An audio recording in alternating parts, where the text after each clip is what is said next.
Привет, друзья! Всем привет! С вами Макс, И Юля. и в этом диалоге мы с Юлей будем говорить про Онлайн-курсы. онлайн-курсы. Друзья, я не знаю, как в других странах, но в России онлайн-курсы сейчас это что-то мега-супер-пупер-дупер популярное. Это Каждый правда. блогер, каждый инстаграмщик, каждый влогер, каждый ютубер продает... Тиктокер. Да, каждый тиктокер, наверное, уже продает какие-то курсы, чтобы продавать курсы. Да. Вебинары, чтобы продвигать вебинары. Да, приходите на мой вебинар, где я расскажу вам, как сделать свой вебинар. Да? Да. Курс по продаже онлайн-курсов.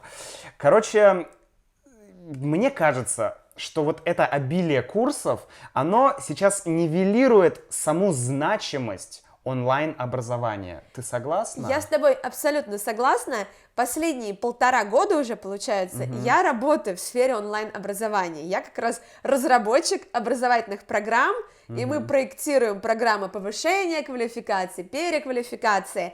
И в пандемию в прошлом году действительно случился пик, просто бум, взрыв онлайн-курсов, потому что абсолютно все, от фитнес-тренеров до университетов, ушли в онлайн. Как эти называются девушки-то, которые... Фитоняшки? Фитоняшки, да, мне очень нравится слово. Фитоняшки. Да, и... Давай, вот здесь будет фотография фитоняшки какой-нибудь. Так вот, появилось огромное количество онлайн-продуктов, и, конечно, далеко не все из них качественные, эффективные, дающие результат. Подожди, но почему тогда люди их покупают? Вот вопрос. Смотри, зачастую люди следят за фитоняшкой какой-нибудь, следят за ее деятельностью. И у нее есть большая аудитория, которая к ней хорошо относится. Когда появляется какой-то продукт, людям интересно, потому что им кажется, что вот если они купят этот продукт, они как-то приблизятся к вот этому образу жизни. То есть, если я куплю курс фитоняшки... Я тоже стану фитоняшкой. Да, я хотя бы на 1% стану к ней ближе, да, я как бы смогу больше к ней прикоснуться, посмотреть, что она делает в этом курсе, что она говорит, да, это какой-то, как, не знаю, что-то связанное уже с кумирами, с идолами, да, вот с каким-то таким, ну, возможно, что да, тебе это... хочется как-то, фанатизм, да? Ну, отчасти. И второй момент есть, что сейчас есть такой как тренд на самообразование, и кажется, что тебе нужно саморазвиваться, иначе все. И в целом, действительно, обучаться в течение всей жизни сейчас действительно нужно. Но зачастую это не твоя потребность. Просто, ну, как говорят, все побежали, и я побежал. И поэтому, когда началась пандемия, и все начали транслировать, что я учусь здесь, я читаю 3 книжки в день, я занимаюсь здесь, а ты сидишь на диване и смотришь Netflix. Да, но, Юля, у нас нет Netflix. Как нет, есть. Ну, где у нас Netflix? Но мы с тобой не смотрим просто сериалы. Так вот, и начинает казаться, что ты что-то упускаешь, и ты начинаешь тоже покупать эти курсы, как такое, чтобы дать себе ощущение, что ты тоже развиваешься. Ясно. То есть первый момент — это просто быть ближе к селебрити, да, к этой... И к образу жизни звезде, селебрити, да. да. И к образу жизни селебрити. Ужасное заимствованное слово селебрити. Да. Надеюсь, оно не останется в русском языке. Ты знаешь, какое сокращение у него? Какое? Селеба. Селеба?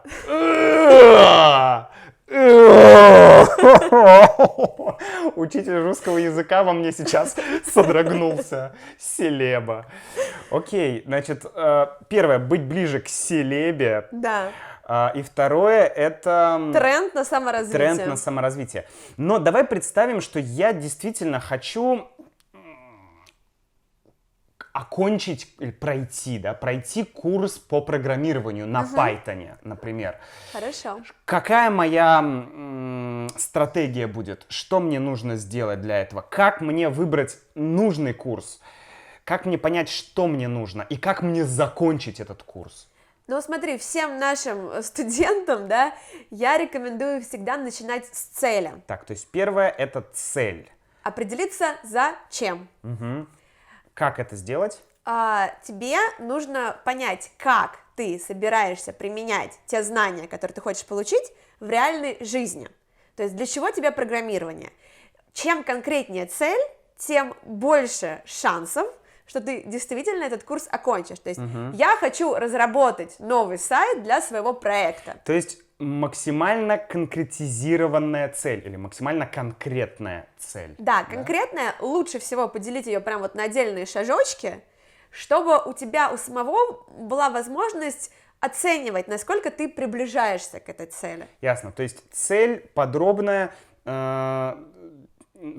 настолько, чтобы ты мог оценивать, что ты сделал, да, я сейчас на первой ступени, я на второй ступени, да, чтобы как-то смотреть, отслеживать свой прогресс. Так же, кстати, как и в изучении языка. Да. У тебя есть цель, ты к ней идешь, ты смотришь за своим прогрессом, ты не сравниваешь себя с другими людьми. Да.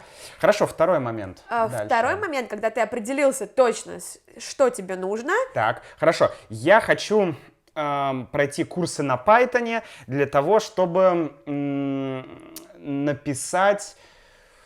Хорошо, для того, чтобы сделать мой сайт красивее. Вот, чтобы добавить некоторый функционал, некоторые элементы на мой сайт. Дополнительный функционал, да. Да. Дальше я рекомендую открыть поисковик в интернете и посмотреть, какие компании, может быть, какие специалисты такие курсы предоставляют. Есть огромное количество курсов по программированию. Понятное дело, что нужно изучить несколько предложений, посмотреть отзывы. Сейчас уже появляются такие агрегаторы отзывов на онлайн-курсы, где можно прям сравнить, что люди действительно пишут.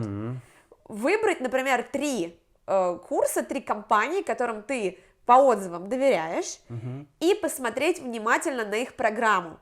Что там будет, какие темы, какие задания они обещают.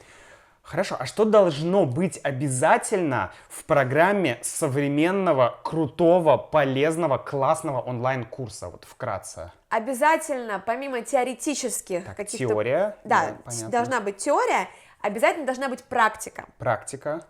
И очень важна обратная связь. Обратная связь. То есть должны быть кураторы, которые будут проверять задания, которые ты делаешь, подробно комментировать.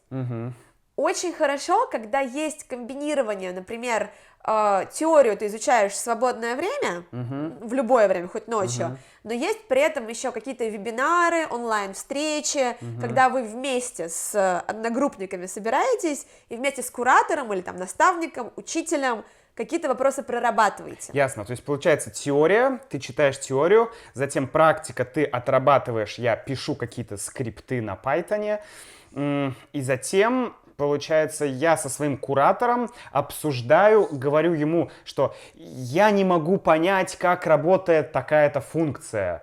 В Python есть функции? Или я не могу понять, как вот это. И он мне объясняет, да? Он как бы мой ментор, да, наверное? Да, обычно сейчас вот на каких-то таких длительных программах есть наставники-менторы, которые дают вот профессиональные действительно советы. Еще есть кураторы, которые отслеживают твой прогресс, смотрят, например, ты не выполнил задание, куратор тебе пишет, спрашивает, а с чем это связано, да? Может быть, нужна помощь, может быть, не разобрался. И это все помогает тебе удерживать мотивацию. Это разные факторы, которые влияют на то, что ты дойдешь до конца курса. То есть шанс, что ты закончишь курс, зависит от твоей мотивации. Да, безусловно. От твоей мотивации. И эта мотивация, откуда она произрастает? От цели, от конкретной цели, раз. Да. И второе, это ментор, это человек, который, тебя будет сам мотивировать, да, как некий учитель, что ли, то есть человек, который будет следить за тем, чтобы ты не ушел, да, и помогать тебе. Смотри, я считаю, что 70% доходимости до конца, даже, может быть, 80%, зависит от внутренней мотивации. Ага, то есть внутренняя мотивация — это главное. Да, от цели и понимания того, для чего тебе это нужно и как ты это будешь применять. Хорошо. Но, безусловно, есть внешняя мотивация. Со взрослыми людьми она работает значительно хуже, нежели с детьми, это понятно, Но внешняя мотивация, что это такое? Это вот тот самый куратор, это обратная связь, это ментор. И подключаются разные технологии, например, там соревнования, рейтинги, ты смотришь на какой-то позиции. Есть люди, для которых это работает, ну, для меня вообще не работает, например, да. Это могут быть оценки, это может быть какая-нибудь геймификация, где ты что-то делаешь и там, не знаю, собираешь какие-нибудь баллы. Это внешняя мотивация. А геймификация и игрофикация — это одно и то же, да? Да. В целом, да. И вот это вот 20%, но условно, если у тебя нет внутренней мотивации, то это вот, ну, не сработает. Я люблю сравнивать это с подарком, то, что вот содержание подарка — это твоя внутренняя мотивация, а вот это вот бантики, коробочка, финтифлюшки, вот эти, это внешняя мотивация. Все вместе красиво смотрятся, но одно без другого, ну, не сработает. Ясно. Спасибо большое, Юля, тебе за информацию. Если я все-таки решусь записаться на какие-то курсы, то я обязательно прислушаюсь к твоим советам. Спасибо тебе большое.